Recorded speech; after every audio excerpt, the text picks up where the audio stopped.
անփորձ բաները բերեն մեր մոտ փորձարկեն, դրան դեմ եմ։ Հայաստանի կառավարությունը հստակեցրել է դիրքորոշումը նոր ատոմային էներգաբլոկի հարցում։ Հիմա Հայաստանը մոդուլայինի որ տարբերակն է ընտրելու։ Եթե մոդուլայինի օրինակ 300 մեգավատ զրույց, այսինքն առավելագույն տարբերակի մասին ենք խոսում, որը էլի չկա, ամենը տեսական զրույցներ են, բայց այնուամենայնիվ եթե տեսական տրամաբանությունը շարունակենք, ապա երկու հատ 300 մեգավատը տեսականորեն կարող է Հայաստանին ձեռք տալ։ Գործող ջրաջրային էներգետիկական ռեակտորին փոխարինելու են գալու փոքր մոդուլային ռեակտորները։ Այս նպատակով արդեն ստեղծվել է ատոմային նոր էներգաբլոկի կառուցում ՓԲԸ-ն։ Որոշումը սակայն մասնագիտական շրջանակներում միանշանակ չի ընդունվում։ Թե օրինակ Հայաստանը չունենա հզոր ատոմակայան, Հայաստանը տարբեր օբյեկտիվ պատճառներով, իրանից ոչ կախված պատճառներով, վառ օրինակ է Իսպանիա եւ Պորտուգալիայի նախորդ տարվա բլեքաութները,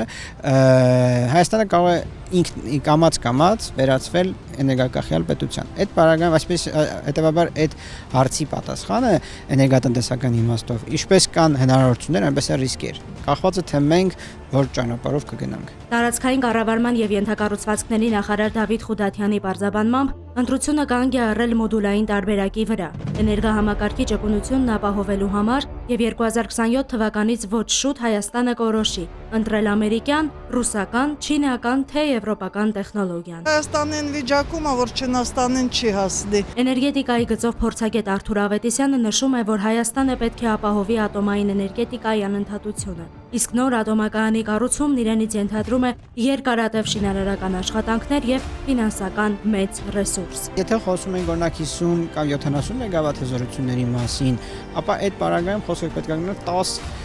մոդուլի միացման մասին։ Որևէ պետություն նման փորձ չունի ու ավելին ասեմ չկա լիցենզավորված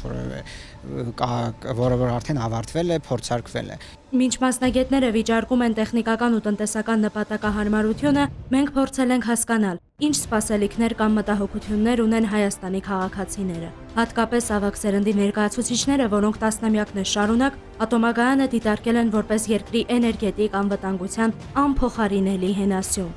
Ինչ է նշանակում, էսի փակենք, էնի փակենք։ Ախրը տենց չի կարելի էլի, այդքան տարի այդ ատոմակայանը աշխատել է, լավ է եղել, ամեն ինչը նորմալ է եղել։ Փաստացի Երևանը որոշել է հրաժարվել տասնամյակների փորձ ունեցող ռուսական հումքով աշխատող համակարգից, հանուն մի տեխնոլոգիայի, որն այսօր աշխարհում լիցենզավորված չէ եւ չունի շահագործման պատմություն։ Արկա ատոմակայանը որ կա, իմ կարծիքով դա փակել է մի քիչ ճիշտ չի։ Արդյոք սա հաշվարկված ռիսկ է, թե քաղաքական որոշում, որի տնտեսական հետևանքները դեռ հայտնի չեն։ 2027 թվականը կդառնա այն սահմանագիծը, երբ պարզ կդառնա։ Հայաստանը կառուցում է աշխարհի ամենաժամանակակից կայանը, թե մնում է էներգետիկ փակուղի։ Բաժանորդագրվեք Արմատ մեդիայի ալիքներին YouTube-ում, Facebook-ում, Instagram-ում եւ Telegram-ում։